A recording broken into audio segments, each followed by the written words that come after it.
Praise the Lord. ലൂക്കോസ് എഴുതിയ സുവിശേഷം 15-ാം അധ്യായം. ചുങ്കക്കാരും പാപികളും എല്ലാം അവൻ്റെ വചനം കേൾപ്പാൻ അവൻ്റെ അടുക്കൽ വന്നു. ഇവൻ പാപികളെ കൈക്കൊണ്ട് അവരോടുകൂടെ ഭക്ഷിക്കുന്നു എന്ന് പരീശന്മാരും ശാസ്ത്രിമാരും പറഞ്ഞ് പിറുപിറുത്തു. അവരോട് അവൻ ഈ ഉപമ പറഞ്ഞു: നിങ്ങളിൽ ഒരാൾക്ക് 100 ആടുണ്ട് എന്നിരിക്കട്ടെ. അതിൽ ഒന്ന് കാണാതെ പോയാൽ അവൻ 99 മരുഭൂമിയിൽ വിട്ടേച്ച് ആ കാണാതെ പോയതിനെ കണ്ടെത്തും വരെ നോക്കി നടക്കാതിരിക്കുമോ?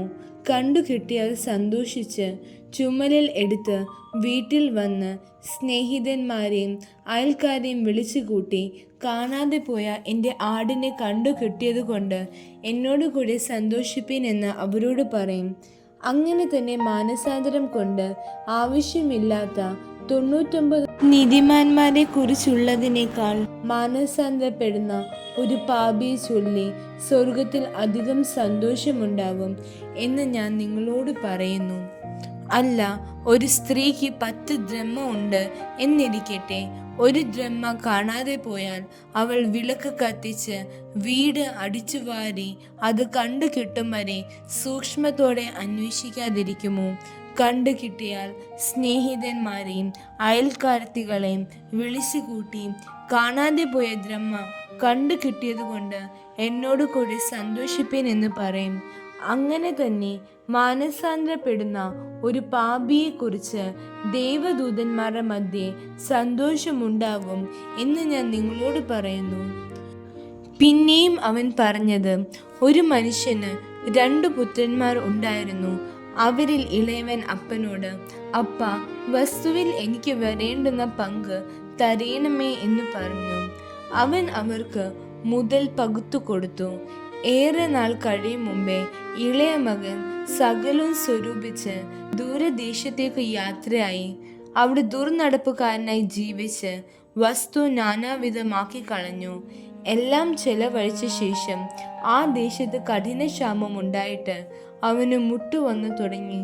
അവൻ ആ ദേശത്തിലെ പൗരന്മാരിൽ ഒരുത്തനെ ചെന്ന് ആശ്രയിച്ചു.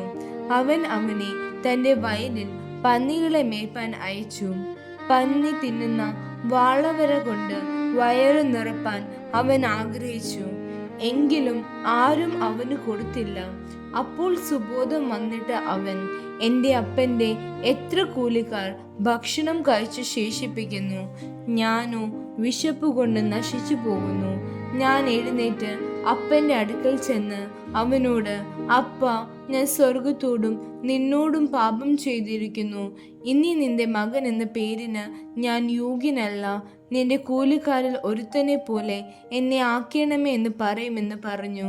അങ്ങനെ അവൻ എഴുന്നേറ്റ് അപ്പൻ്റെ അടുക്കൽ പോയി. ദൂരത്തു നിന്ന് തന്നെ അപ്പൻ അവനെ കണ്ട് മനസ്സലിഞ്ഞ് ഓടിച്ചെന്ന് അവൻ്റെ കഴുത്ത് കെട്ടിപ്പിടിച്ച് അവനെ ചുംബിച്ചു.